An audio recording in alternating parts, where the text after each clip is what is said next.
So when we talk about the assessment of your endocrine system, okay, so this will be mostly focusing on some of the diagnostic tests. Okay, so also physical assessment when it comes to the different glands included in the endocrine system.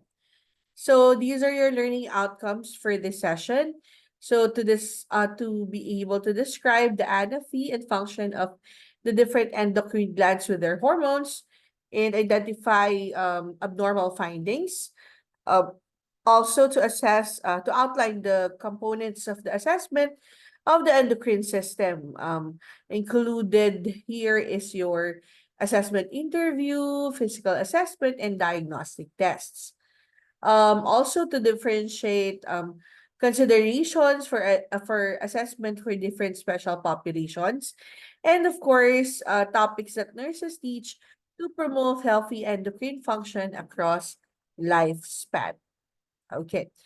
So when we talk about the anatomy and physiology and functions of the endocrine system, it's good for us to lay down the different glands that we have.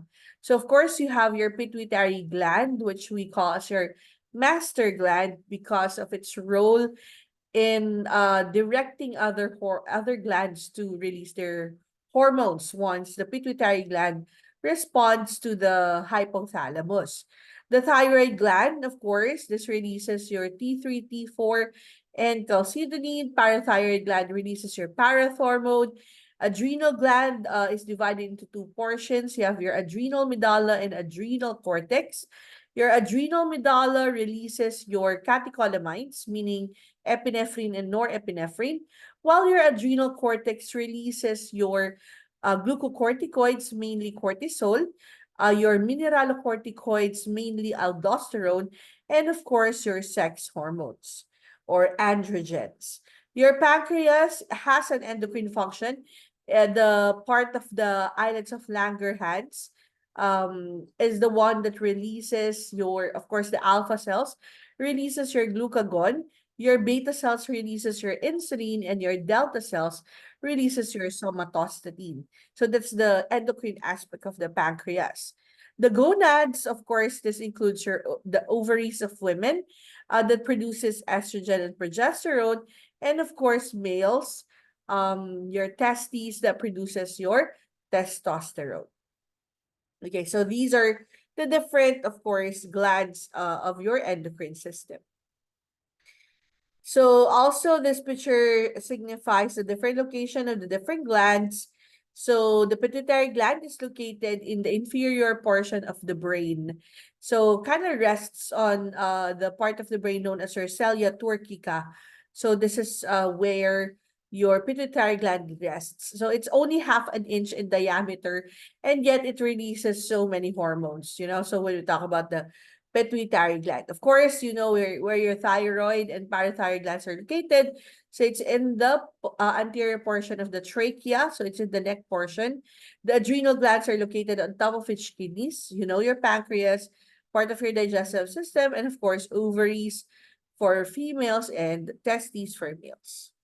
So the pituitary gland is located in the skull beneath the hypothalamus, as we've mentioned, in the inferior portion of the brain. We call this as your master gland. The anterior pituitary gland is the glandular tissue, meaning it's the one that really produces the hormones. So from prolactin to your growth hormone. So it's all here, your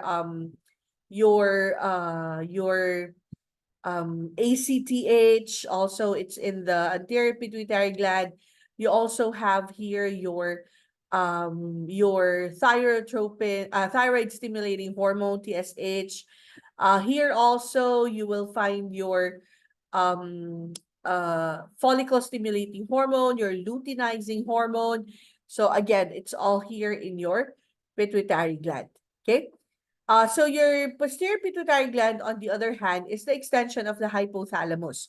So it kind of stores the hormones that are actually produced by the hypothalamus, which includes your oxytocin and your vasopressin or antidiuretic hormone. Okay, so those are some of the hormones produced by the pituitary gland. So the anterior pituitary gland, also known as your adenohypophysis, secretes your growth hormone, as we mentioned. Furthermore, it has endocrine cells that include your somatotropic cells. So your anterior pituitary gland also releases your prolactin. We mentioned that earlier as part of your lactotropic cells. Thyrotropic cells, so it produces your your TSH. Your corticotropic cells produces your ACTH.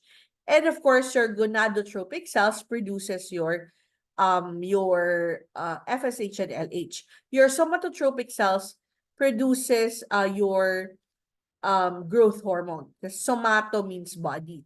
Now your posterior pituitary, we've mentioned this already. So it's the storage area for the hypothalamic secretions, which includes your ADH and oxytocin. Your posterior pituitary is known as your neurohypophysis.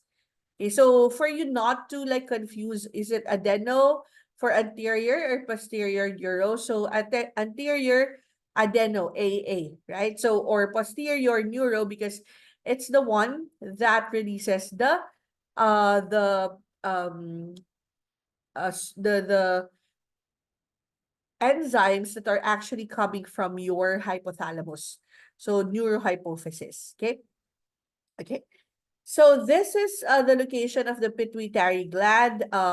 It's located in the inferior portion, as we've mentioned, of the brain. So when there's a tumor in the pituitary gland, it's difficult to actually do an operation that would come from the skull. So usually the operation to remove tumor in the pituitary gland will be going through the sphenoid sinuses. This procedure is known as your transsphenoidal hypophysectomy. So let me type it down for you. Transsphenoidal hypophysectomy. So what does it mean if you're, asking, Ma'am, ano yung transsphenoidal hypophysectomy? So it's actually a procedure where the doctor will remove the tumor from the pituitary gland, pero the doctor will come through the mouth. So sa upper gum line, nandun yung incision, upper gum line, and then from there, uh, dadaan sa sphenoid sinuses, kaya tinawag na transsphenoidal. Kasi sa sphenoid sinuses, dadaan yung resectoscope. And then, from there, pag nakabot na doon sa sinabi natin kaninang cilia turcica, which is the part of the brain where the skull where the pituitary gland rests. So yun na, ikakat na siya, na yung pituitary gland. So that's transsphenoidal hypophysectomy. So dun siya dadaan sa upper gum line. So isa sa mga side effects no isa sa mga complications na posibleng mangyari is maglilik yung cerebrospinal fluid mo sa bibig or sa ilong. So we call that as your rhinorrhea pag sa ilong lumalabas. So it's possible that you will have what we call your CSF leakage. And class, when your CSF leaks, it's considered a medical emergency. So as nurses, ang role natin is to be able to identify, ay wait lang, naglilik ba yung CSF ko o baka mucus lang to? Or pag sa bibig, baka laway lang. So para ma-identify mo, kailangan ka mag-test, no? So for example, you have this rhinorrhea or may may naglilik sa ilong mo and or sa ilong ng patient. So what you do is you collect a sample and then test it for glucose. Test for glucose. So if it's mucus, so dapat walang glucose. Pagka may glucose, ibig sabihin CSF yon, you have to call your physician because it's a medical emergency. Okay, so please take note of that. That's quite important. It's asked in your examinations. Okay, so moving forward, next is your thyroid gland, which is, as we mentioned, located in the neck area. This is a gland that looks like a butterfly.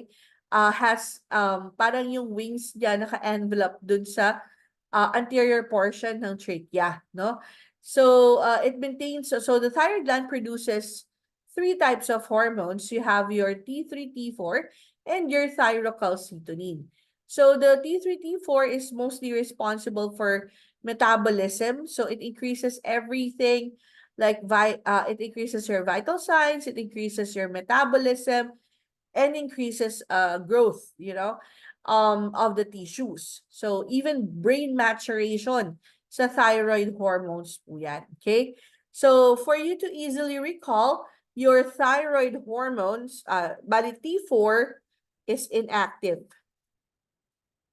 T3 is your active form. Okay? So your cells, what they do is they kind of convert the inactive T4 to T3. And this conversion process produces energy at the same time. It produces a heat production. So may metabolism na nangyayari. Okay, so your T3, T4, so the active T3 will hasten your metabolic rate, So ano ba what are the roles or functions of your T3? So let me give you a simple mnemonic. It's 4 Bs. 4 Bs. First B is your basal metabolism. Basal metabolism. So it increases your basal metabolic rate. Okay. Next is your beta adrenergic function. So when you say beta adrenergic function, there's something to do with your heartbeat. So it increases your heartbeat, your heart rate as well. So that's beta adrenergic function. Next is your bone growth. So your T3 also encourages bone growth. So that's the reason why for patients, no, na meron silang mababang T3, T4, we call that as your hypothyroidism. So pag meron kang pasyente na may T3, T4 na mababa, lalo na pagkapanganak niya, we call that as congenital hypothyroidism. Isa sa mga classical manifestation is known as your stunted growth. So yung bata ay pandak siya. Okay, so that's a problem with T3, T4. Another is your brain maturation. So it means, no, so you have there your 4 Bs. So I hope that you're getting the 4 Bs. First, basal metabolism. Second is beta adrenergic function. Third is bone growth. And fourth is brain maturation. So yung brain ng ating mga patient, no, na they need your T3, T4 for it to mature para hindi mag-lead sa mental retardation. Which means na ang bata ay hindi pinanganak siya no, na mababa ang T3, T4. So there's a tendency na maging mentally retarded yung bata. So that's why yung mga pregnant women, kailangan meron silang enough iodine, in their diet as well. So next you have your calcitonin. Your calcitonin works by, ang kanyang purpose is to balance your calcium levels. So calcitonin, ang kanyang main function is whenever you have high calcium in the blood, calcitonin will be released so that it will promote deposition of calcium into the bones. So the major function of calcitonin is to balance off the high calcium levels by depositing the excess calcium into the bones. Because we know that yung storage area ng calcium is actually in your bones. So para pag dumami siya mo, let's say uminom ka ng milk or kumain ka ng mga cheese or you have a lot of calcium intake, so medyo tumaas yung calcium levels mo in your blood. So syempre hindi maganda na meron kang hypercalcemia, no, mataas na calcium sa blood. So the body will regulate the calcium levels by secreting calcitonin. So si thyroid gland, sabi niya, oy, calcitonin, labas ka na. Calcitonin lalabas so that ano niya yung, yung mga sobra dyan na calcium, sige, dito kayo sa bones. Ganon. So, it works something like that. So that's how your calcitonin works. So it kind of, ushers the calcium into the bones for storage. Yeah. Okay, so next up you have, so this is the thyroid gland. So pag binaliktad mo yung thyroid gland, posterior to it will be your parathyroid gland. So the parathyroid gland, usually 4 to 6 in number, is located at the posterior portion of the thyroid gland. So kung makikita mo, sabi dito, maintain serum calcium levels. Parang sounds familiar, parang calcitonin, right? So your parathyroid gland secretes this hormone, parathormone. So ano namang role niya? Okay, so your parathormone class, parathormone works parang opposite ng calcitonin. Kasi whenever you have low calcium levels, saka siya lumalabas. Okay? So parathormone will withdraw calcium from the bones para tumaas yung calcium levels mo. So, ano ibig sabihin nun? So, parang opposite yung work nila. No? So, si calcitonin, ang ginagawa niya, pag masyadong mataas ang calcium mo, lalabas, magpo-produce si thyroid gland ng calcitonin para papasukin ni calcitonin yung excess calcium to the bones. Now, parathormone will do the opposite. So, kapag naman masyadong mababa yung calcitonin, yung calcium level sa blood mo, kailangan mo ng calcium. So, si parathyroid gland, re-release na si parathormone. Parathormone will say, pengi ako nung nakastore na calcium, labas kayo. Yan. So, there will be bone resorption. So, calcium will be removed from the bones and then it will increase in the blood. So, pangpataas naman siya ng calcium in the blood. Similarly, your parathormone also balances your phosphorus levels. So parathormone will remove phosphorus from the blood. So your parathormone will excrete phosphorus. So kasi, di ba ang gagawin niya, papataasin niya yung calcium sa blood, pero tatanggalin niya yung phosphorus. So kasi ang calcium and phosphorus, they are inversely proportional. When one increases, the other one decreases. So technically, ang parathormone balances both calcium and phosphorus in your blood. Okay? So that's it. So moving forward, we have the adrenal gland. So we mentioned this a while back. This is divided into two portions. You have your adrenal medulla with epinephrine and norepinephrine, also known as adrenaline and noradrenaline. Together, they are called catecholamines. So, isang pangalan ng epinephrine and norepinephrine ay catecholamines. So, catecholamines are adrenal gland secretion, adrenal medulla. So, anong ginagawa nila? So, they increase your SNS. So, activates sympathetic nervous system stimulation. So what do we mean by that? So everything is increased. So it's a fight or flight, or a fight, flight, fright response. Fight, flight, fright response. So that is your catecholamines. Moving forward, the adrenal cortex, on the other hand, has your mineralocorticoids. So, ang famous na mineralocorticoid is your aldosterone. Aldosterone. Now, aldosterone will work by increasing. So, it increases it causes reabsorption of water and sodium in your renal tubules and excretes potassium.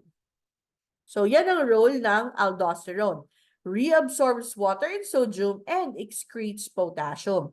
So, if you have too much aldosterone, so masyadong madami ang water at sodium sa blood, tapos yung potassium naman, onte. Kasi i-excrete yan na i-excrete, no? So, that's aldosterone.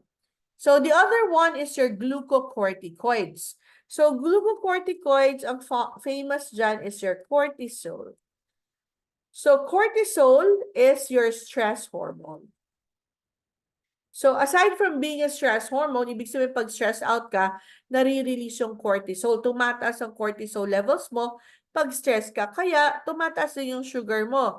Kasi ang cortisol, it increases your glycogenolysis and gluconeogenesis. So kung naalala niyo pa biochem, no? So di ba binanggit doon yung glycogenolysis, gluconeogenesis, ibig lang sabihin nun, it increases your sugar levels.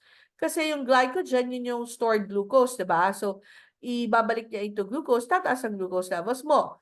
Gluconeogenesis means kukuha ka ng ibang glucose coming from other food products aside from carbs.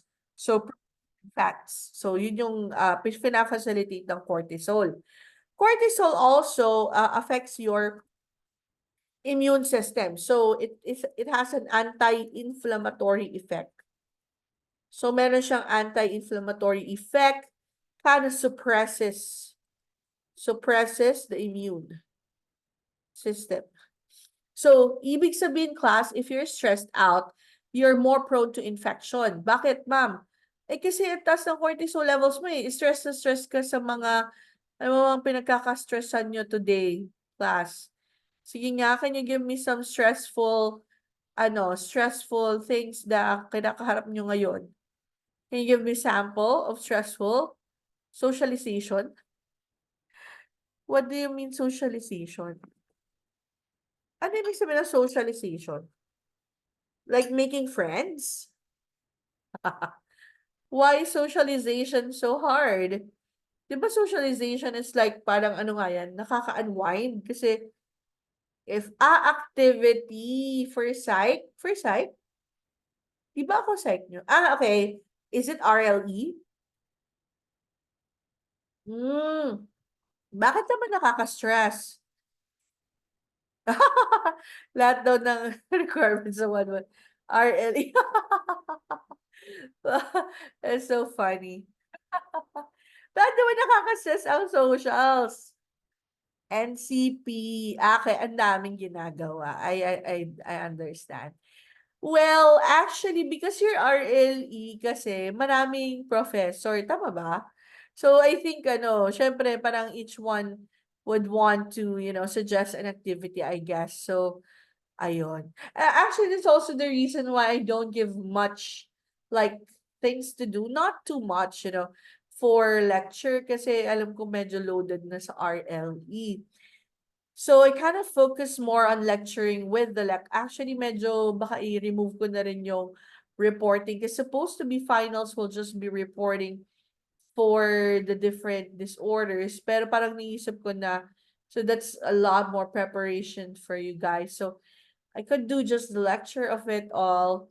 Anyway, so, yeah, tas may redundancy din, no? Kasi we've done this for quite some time now, and sometimes yung topic ng also is discussed in RLE, tas sometimes may confusion kasi magkaibang discussion. So, minsan magkaiba rin yung, yung facts, no? So, anyway, yeah.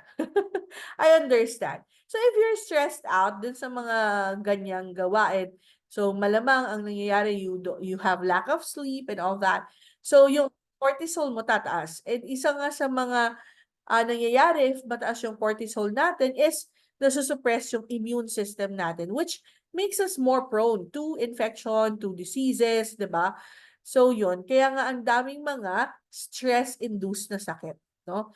Tapos meron din tayong stress-induced na diabetes. Do you know that? Pwede kang magka-DM just because you're stressed lagi. So, sana naman wag mangyari, no? Na totally magka-type 2 diabetes ka just because you're always stressed. And dahil doon, taas ng sugar levels mo. Okay? So, that can be attributed to the high levels of cortisol. Yeah. So, dapat magkaroon ka ng way to lessen the cortisol. Actually, guys, cortisol is highest in two times in one day. So, pinakamataas siya, 6 to 8. Yun ang lagi nyong memorize. 6 to 8 a.m. at saka 6 to 8 p.m. Doon highest ang cortisol. So, dapat sa moments na yun, hindi ka stress.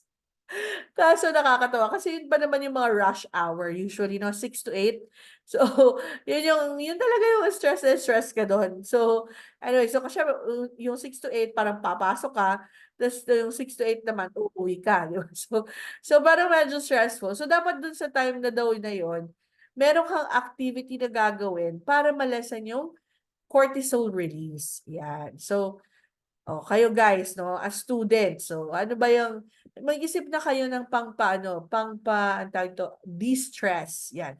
Um, Isa sa mga favorite kong de-stress activity, yan, de-stress. De-stress is desserts. Yan. So, kasi when you're stressed, baliktarin mo yung stress, ang kabaliktaran ay desserts.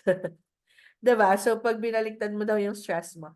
So, dessert. So, sabi nung friend ko, ayan, desserts ang gusto mo, kaya diabetes pa din. Pinalitan mo nga yung stress mo, tapos sugar pa rin. So, anyway, so may sweet tooth kasi ako. Yun talaga yung favorite ko pagka stress. So, when I was a student, masaya na ako sa sundae. Alam niyo yung caramel sundae sa McDo?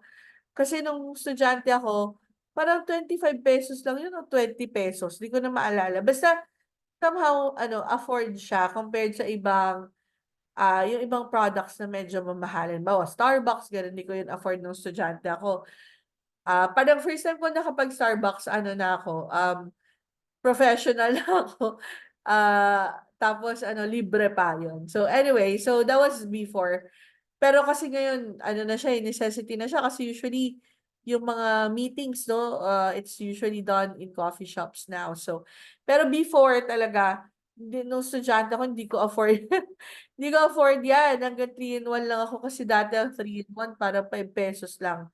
So, hanggang ganun lang talaga yung kaya ng budget ko before. So, yun. So, kayo din guys, if you're stressed out, make sure that you have a way to de-stress, no? So, kailangan talaga, ano, you need to de-stress. So, anyway, so when talk about schoolwork, so di naman ibig sabihin nun, di na ako magpapasa. Okay, pero ibig lang sabihin nun, you have to manage your time wisely. Yun. Pero kung katulad ko kayo, nung estudyante ako, ang pinaka, yung pinaka motivation ko sa paggawa ng requirements, yung deadline. Alam mo yun, parang, kailan bang deadline nito? Pagbukas na, oh my gosh, I'm so motivated today. Gano'n. Pero masama yan, yun yung mas nakaka-stress kasi, di ba, deadline na kinabukasan, tapos magulat ka na lang yung activity pala hindi kaya ng overnight mo lang gagawin. So, anyway, so that's it. So, that's your cortisol. Okay, so moving forward, what just happened here? Oh, okay. Okay, there you go. So this is where your adrenal glands are located. So it's located on top of each of your kidneys. So ayan, so you can see the right and left. So dalawa yung adrenal glands. Then you have your pancreas. We mentioned this already. These are your meron siyang endocrine exocrine functions, 'di ba? So yung exocrine function niya, yun yung nagre-release siya ng mga pancreatic enzymes. Yung endocrine function naman niya, nagre-release siya ng mga hormones. So you have alpha cells, beta, delta, and F cells. So your gonads, on the other hand, so by the way, for the pancreas, we'll discuss that even more. Alpha cells, glucagon, beta cells, insulin, delta cells, somatostatin. And then F cells are relatively new, no? So, in terms of discovery of its role in your endocrine system. Pero usually ang F cells naman ay it kind of releases something that inhibits your somatostatin, which is your growth hormone. So gonads, on the other hand, so testes in males produces her testosterone, ovaries in females is estrogen and progesterone. So it also produces steroid sex hormones. So the hormones, they are chemical messengers. So they kind of continue the role of the brain, of the neurologic system in controlling the homeostatic balance in the body. So they also are secreted by endocrine organs. They regulate tissue response, no? And produce either generalized or local effects, depende dun sa hormone. So, hormone transportation method, usually, yung endocrine gland, naka-straight siya nag-release sa bloodstream, included siya thyroid hormone and then your insulin. Pero pwede rin siyang dumaan sa tinatawag nating neuroendocrine route via the bloodstream. So, example niyan is when it comes to your brain, so hypothalamic, and your pituitary axis na tinatawag, yung HPA. So kasi merong physical connection yung hypothalamus at saka pituitary gland. If you recall, yung pituitary gland, yung posterior portion niya, doon nakastore yung mga ibang hormones na nire-release ng hypothalamus. So, meron siyang physical connection. So, that's your neuroendocrine route. So, the hypothalamus releases directly to target cells. And then you have the paracrine method where messengers are diffused through your interstitial fluids. So the hormone levels are controlled by what we call the positive and negative feedback mechanisms. So the pituitary gland as a master gland controls the secretion of some of the hormones. For example, pag nag-release si pituitary gland ng TSH, thyroid stimulating hormone, so it causes the thyroid gland to produce their own hormone. No? So ganun siya, meron siyang connection. Your positive feedback mechanism, meaning if there is a release, of your estradiol, so it's possible to also increase the release of your endocrine. Your estrogen. Your negative feedback mechanism naman, on the other hand, means that, let's say, for example, yung TSH. So once na tumaas na yung T3, T4, ibig sabihin yung thyroid hormone, tumaas na siya, it sends a feedback sa pituitary gland na tumaas na ako. So, ang gagawin ni pituitary gland, titigilan na niya yung pagtaas ng TSH kasi mataas na yung T3, T4. So, ganun siya. So, ang tawag doon, negative feedback mechanism. So, masa-stop yung production niya kasi tumaas na yung, parang nakuha na niya yung intended effect niya. So, the classification of the stimuli for hormone release could be hormonal, so in response to other hormones, humoral, which is sa blood or sa blood, and then neural. So it's the brain that triggers it. So this is an example of a negative feedback mechanism. So for example, your glucose sensor in the, so let's begin with, so the glucose sensor in beta cells of pancreas senses na mababa yung glucose levels. So there's decrease in blood glucose levels. So na-sense yun ng glucose sensors. Because of that, it will decrease insulin release and add of glucose in the blood. So technically, pwedeng glucagon ma-release. Dahil doon, tataas na ngayon yung blood glucose levels mo. Then the glucose sensors din sa beta cells mo will feel that increase. So parang, ay, tumaas na siya. Therefore, i-release naman niya yung insulin so that yung glucose levels mo bumaba, ma-utilize siya ng cells. Ganun lang siya. So, it's the feedback mechanism. So, it goes round and round. Okay, so that's your negative feedback. So, this one is an example of hormonal, humoral, and neural.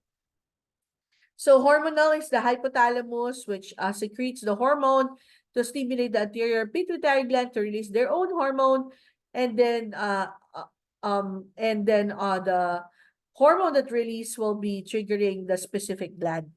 So, yun yung hormonal. Okay, so, hypothalamus muna. For example, hypothalamus releases your thyrotropin-releasing hormone. So, from hypothalamus, i-release niya si TRH. TRH is thyrotropin-releasing hormone. Pag tumaas yan, si TRH, mag-trigger siya kay pituitary gland to release its TSH, thyroid stimulating hormone. Tapos, si TSH, dahil mataas siya, will then trigger the thyroid gland to release T3, T4. Yun. So, charan! Yan siya. So, ganyan yung hormonal. Then you have what we call the humoral. So, as I mentioned, so ito, capillary blood contains low concentration of calcium. So, ang baba ng calcium levels mo. So, if you recall, pag mababa calcium levels, si parathyroid gland will release the parathormone. Kasi alam natin si parathormone will then withdraw calcium from the bones, no? So nag-respond siya because of the blood levels ng calcium. Okay? So that's called humoral.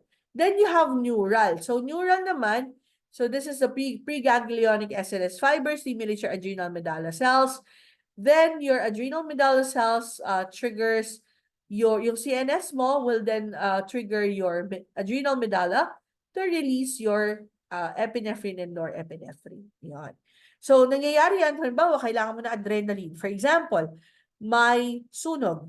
So, every time, di ba, pag may sunog, parang biglang, uy, bakit naging superhuman strength siya? Nabuhat niya yung father niya na bedridden, no? Ano lang siya, parang ang weight niya, no weight ng father niya, dead weight yun, doble ng weight niya. Pero paano niya nabuhat yung father niya during that accident or that incident rather? So, because of this. So, kasi yung adrenaline nag-surge talaga. So, because of the trigger sa CNS, no? So, meron ka parang surge of energy. So, nakita namin yan before, merong yung nasunog yung bahay, tapos na-trap siya sa CR. So, hindi na siya makalabas kasi sobrang init na ng pinto. No? So, sobrang init ng pinto, tapos ang way na lang niya is lumabas sa window. Kaso ang problema yung window, may grill.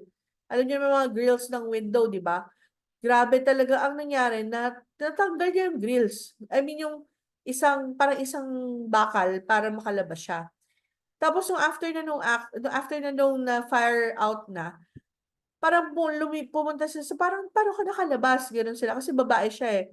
Sabi niya sinira ko yung grill sa CR. So pag parang pinuntahan nila yung grill na yon, yung ibang mga katabing grill, tinatry nilang hindi talaga nagbabulge kahit lalaki na yung magtatry yung fireman, nagtatry niya, hindi niya magalaw. Sobrang tawag dito, yung sobrang firm nung grills. So nagtataka sila paano tong babaeng to na hindi naman siya malaking katawan, hindi naman siya maskulado, pero natanggal niya yung grill dun sa para makasurvive. So doon natin nakita yung parang doon pinakita yung talagang adrenaline rush, no? So yun, kasi it's triggered by the situation, by something that the brain senses, no? There's need for the survival. So yun yung adrenaline. Before nag-share na experience yung ibang mga nurses, especially those who are assigned in areas na may conflict or war, minsan daw may pupunta sa kanila na mga na patient, no, talagang tumakbo siya malayo siya tumakbo pero hawak-hawak na niya halos yung intestine niya kasi na parang may sumabog na na bomb, tapos na-cut open yung abdomen niya. So, bit yan yung intestine niya para makatakbo papunta dun sa hospital. So, can you imagine, bit mo yung intestine. Nalalaglag yun. Paano yun nga lang ma-paper cut ka eh. O kaya, di ba, yung, alam mo yun, yung parang, alam niyo ba yung salubsob? Yung parang meron lang maliit na splinter ng wound na punta sa kamay mo. Ang sakit-sakit na eh. Yung pa kayang biyak yung abdomen mo, tapos lumalabas na yung intestine mo, pero hawak-hawak mo lang siya, tumatakbo ka for survival, no? Para makapunta sa ospital. So those are like sobrang tinding example where adrenaline was released and these patients do not feel the pain, no? Doon sa nangyaring yun. Because of course, as we mentioned, the hormones, no? Na sila yung nag make ng way. So yun yung neural, yun yung difference niya. So you have the hormonal, the humoral, and the neural. Okay. So moving forward, so sometimes more difficult yung assessment ng endocrine kasi sa ibang body parts kasi technically you're kind of measuring the hormone based doon sa yung performance ng glands. And similarly, the manifestations can be non-specific. So the pituitary gland can be tested, meron tayong growth hormone suppression test na tinatawag. Yung growth hormone suppression test, ang mangyayari doon, they will try and see if you have too much growth hormone. So, ang gagawin nila, bibigyan ka ng very concentrated glucose na drink. Tapos, i-measure yung growth hormone levels. Dapat bababa yun. Pag hindi bumaba, baka meron kang gigantism or acromegaly. Then is your MRI. So, yung MRI mo naman, makikita ko may tumor sa pituitary gland.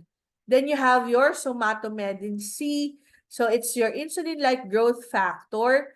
So, again, ito naman, pwede siyang i-inject to check for the presence of tumor red sa pituitary gland. Then you have your water deprivation test. So this one is for testing for presence of problems with vasopressin, yung antidiuretic hormone. For thyroid test naman, MRI can show presence of the tumor or goiter, radioactive iodine uptake or RAIU for some, is a test that measures the utilization ng iyong thyroid gland sa iodine. So dito naman bibigyan ka ng radioactive iodine tapos meron silang gamma probe na magme-measure ng radioactivity dun sa iyong thyroid gland. Then you have the thyroid antibodies, you have the thyroid scan. Yung thyroid scan para lang siyang ultrasound. Then you have your TSH, T3, T4 assay. So itong madalas na test ginagawa. It's a blood test for the levels of TSH and T3, T4. So if you're gonna undergo that test, ang measure nila doon is kung meron kang elevated na T3, T4 at mababang TSH or mataas sa TSH as mababang T3, T4. So it's a test for hyper or hypothyroidism. Yan. So thyroid suppression test. We also have your TRH test. So yung TRH naman, pag tinaas yung TRH, check nila kung magre-respond yung pituitary gland by releasing TSH and then releasing T3, T4. Thyroxine and triiodothyronine, yan yung sinasabi ko sa blood levels. So, kasabay usually ng TSH. Then you have your triiodothyronine resin uptake. So, it's kind of similar. So, in terms of measurement of your T3. Pag parathyroid test naman, of course, you have your calcium levels. Kasi kapag masyadong mataas yung calcium levels, hypercalcemia can indicate hyperparathyroidism. Similarly, hypocalcemia can indicate hypoparathyroidism. MRI will show presence of tumors and parathormone. So levels of parathormone can also be tested to check for presence of your hypopara or hyperparathyroidism. For adrenal test, we have what we call your ACTH stimulation test. It's a test for Addison's disease. So, i-injigan ka ng ACTH. Pag ininjigan ka, dapat tataas yung cortisol mo. Pag hindi tumaas, baka may Addison's ka. Yun yung mababang mababang release ng mga hormones. ACTH suppression test, example niyan is your dexamethasone suppression test. So, injigan ka ng dexamethasone. Okay, tapos dapat bababa naman yung cortisol mo. Pag hindi bumaba, meron kang Cushing's. So Cushing's is too much adrenal hormones. Addison's is too little.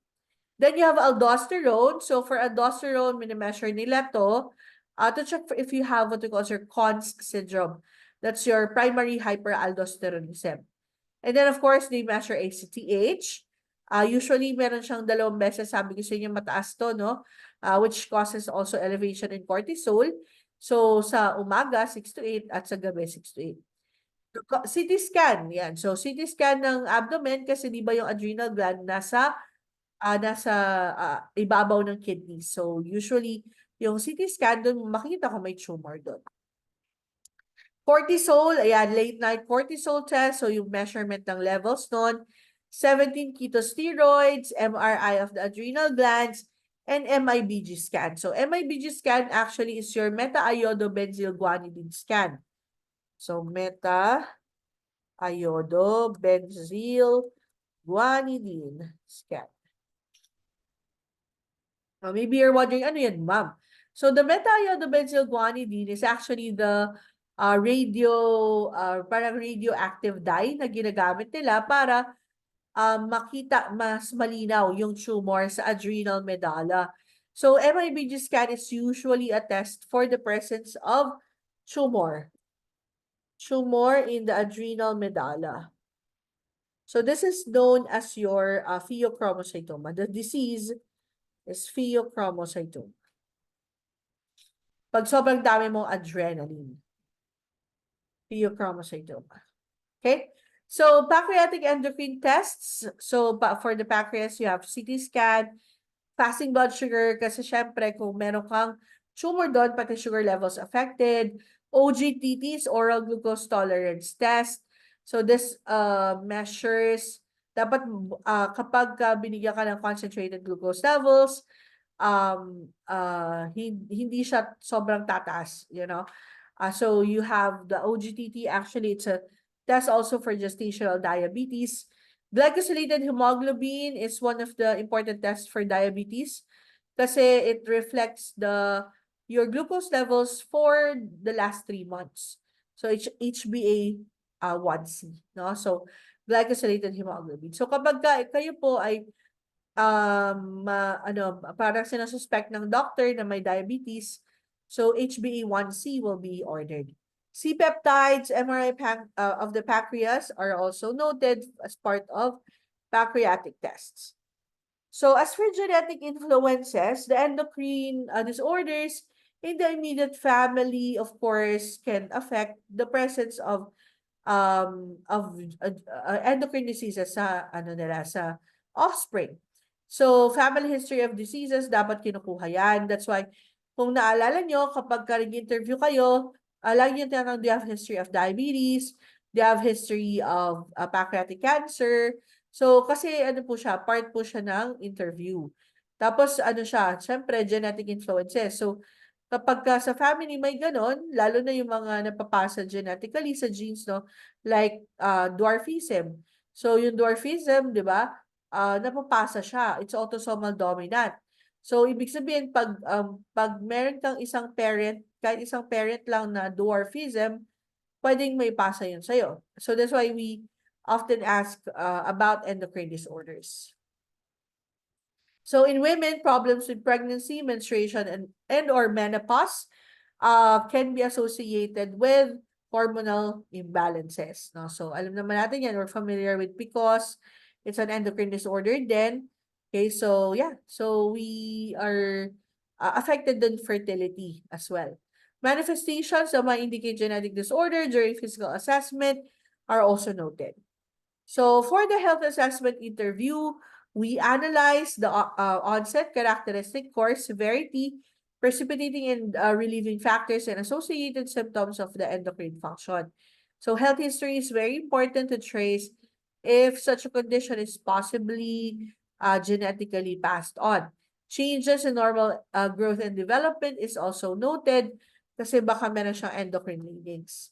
Injury or surgery of the head, previous hospitalizations, chemo, radiation, and use of meds are also noted in that interview, as well as occupational and social history, coping, diet, exercise patterns, and sleep patterns are all asked.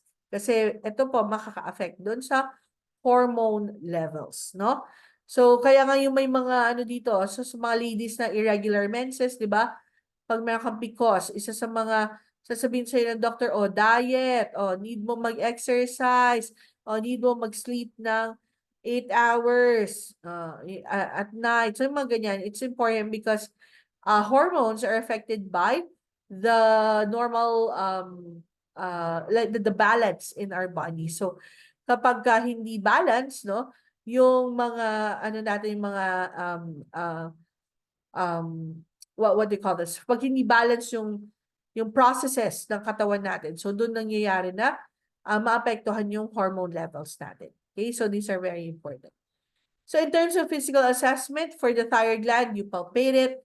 So, inspect skin, hair, nails, facial appearance, reflexes, and musculoskeletal system, motor function, sensory function, even the monitoring of height, weight, and vital sign changes.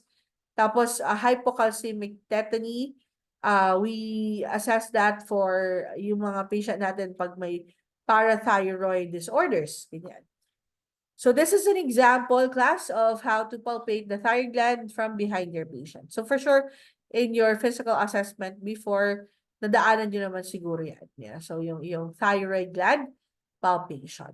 So dapat non-tender, that hindi masakit, tapos hindi siya malaki. No? So yung size niya nasa normal size.